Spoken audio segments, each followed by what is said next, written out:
Because if she were completely uninterested, this would be easy. She'd disappear. She'd say no. She'd go cold and stay cold. But that's not what happened. She replied, then vanished. She leaned in, then stepped back. She gave you eye contact that felt personal, then acted casual like none of it meant anything.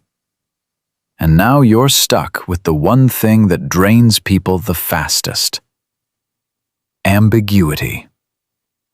So no, you're not crazy. Her mixed signals do mean something, just not what you think. Most people read mixed signals like a puzzle. If they study hard enough, they'll find the hidden answer. They replay texts, tone, timing, that one look, that one late-night message, that sudden distance after a good moment. But mixed signals usually aren't a secret code. They're a live confession. Not of love, of conflict. That's the reframe. She's not always sending you a message about you. Sometimes she's revealing something about herself. Her uncertainty, her fear, her loneliness, her need for attention, her attraction without readiness, her curiosity without intention, her desire for comfort without commitment. And that changes everything. Because when you think mixed signals mean, she likes me, but I need to say the perfect thing, you become a performer. When you realize mixed signals often mean, part of me wants this, but another part absolutely does not, you stop performing, and you start seeing clearly. That hot and cold pattern feels meaningful because your brain is wired to treat inconsistency like importance. Consistency is calming. Inconsistency is addictive. That's why stable interest feels almost boring when you've been trapped in emotional confusion for too long. And that's why one unpredictable person can occupy your mind more than 5 honest ones combined. Your nervous system doesn't always chase what's good. It chases what feels unresolved. That's the trap. You think you're obsessed with her. Sometimes you're obsessed with closure. You're not trying to win her. You're trying to end the uncertainty. And every small sign of warmth resets the hope. Every cold moment restarts the chase. That loop has a name: intermittent reinforcement. It's one of the strongest conditioning mechanisms in psychology. Random rewards create deeper fixation than consistent ones. Not because they're more valuable, because they keep you guessing. A warm text after distance. A compliment after indifference. A sudden, intimate conversation after days of silence. It doesn't just feel good. It hooks you. And once you understand that, something uncomfortable becomes obvious. Not every mixed signal is manipulation. But every mixed signal creates a power imbalance if you ignore what it's doing to you. Because the confused person gets flexibility. The hopeful person pays the emotional bill. Now, to be fair, mixed signals don't always come from bad intentions. Sometimes she does like you. Really. But not enough to choose clearly, or not enough to move cleanly, or not enough to overcome whatever else is in the way. Maybe she's healing from someone else. Maybe she likes your attention more than the reality of being with you. Maybe she's afraid of intimacy. Maybe she wants the emotional benefits of closeness without the vulnerability of commitment. Maybe she's keeping a door open because she doesn't want to lose the option. And yes, maybe she's simply unsure. But here's the truth most people avoid. The reason doesn't matter as much as the pattern. That part hurts, because the mind loves explanations. If you can explain her behavior, you can excuse it. If you can excuse it, you can keep hoping. If you keep hoping, you never have to confront the harder question. Not, what does she feel? But what is this dynamic doing to me? That's the adult question. Because attraction is not the same as availability. Chemistry is not the same as intention.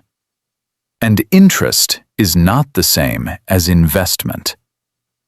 A lot of people can feel something for you. Very few are prepared to carry it properly. That's why mixed signals are so dangerous. They borrow the language of connection without offering the safety of clarity. She may flirt like someone who wants more, text like someone who misses you, look at you like someone who feels it, and still act like someone who will never choose you in a stable, direct, honest way. All three can be true at once. That's why your confusion is real. You're reacting to conflicting data. But confusion is not chemistry. Confusion is confusion. And when people romanticize mixed signals, what they're often romanticizing is emotional unavailability with good lighting. The deeper mistake is this. You keep trying to decode her words when the real message is in what the connection consistently feels like. Tense, unclear, one-sided, promising, then punishing, alive for a moment, empty right after. A healthy connection may move slowly, it may be imperfect, it may be vulnerable, but it does not require you to become a detective just to feel secure. You should not need a courtroom of evidence to prove basic interest. You should not need to recover from every conversation. And you should never have to shrink your standards just because someone gives you just enough attention to stay emotionally attached. That's where people lose themselves. Not in heartbreak. In self-betrayal. They accept less clarity than they need because the highs feel rare. They become hyper-attuned, over-careful, over-available. They call it patience. They call it understanding. They call it reading the room. But a lot of the time, it's fear. Fear that asking for clarity will end the fantasy. And that fear is usually correct. Because the moment you ask a mixed signal person for directness, one of two things happens.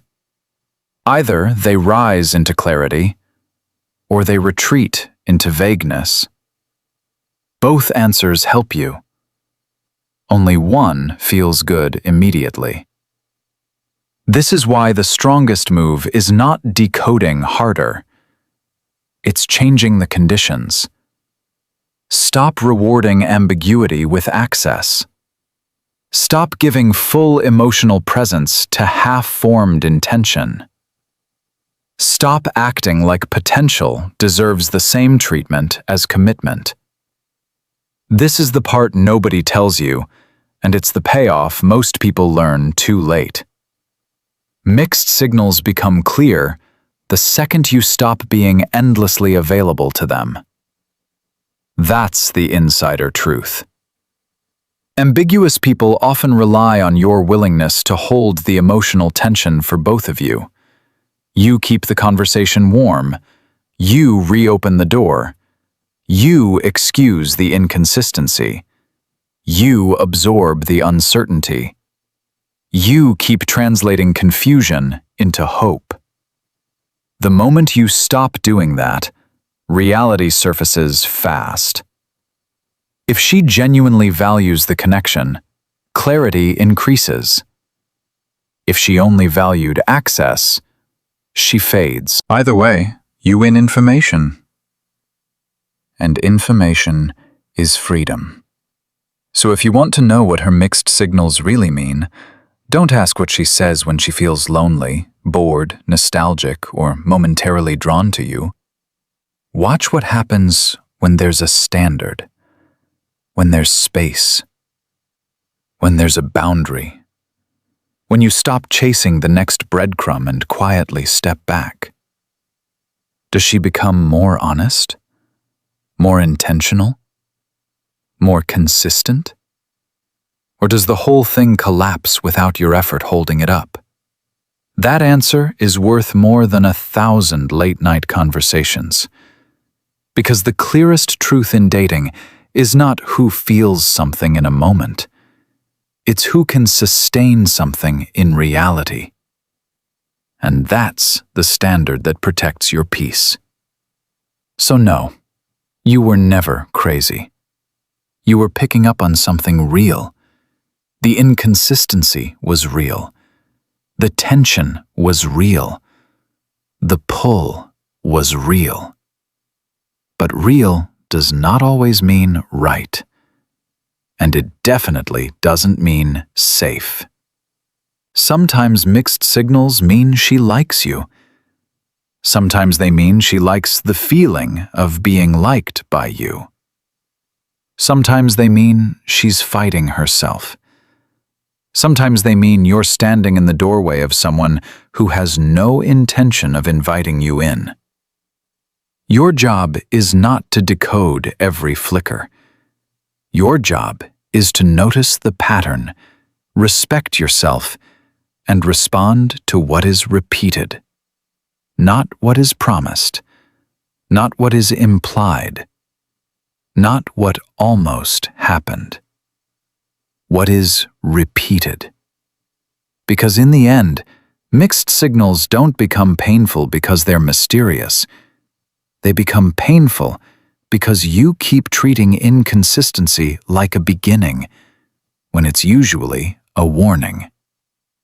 And the people who protect their peace understand one thing most never learn. Clarity is not something you beg for. It's something you require.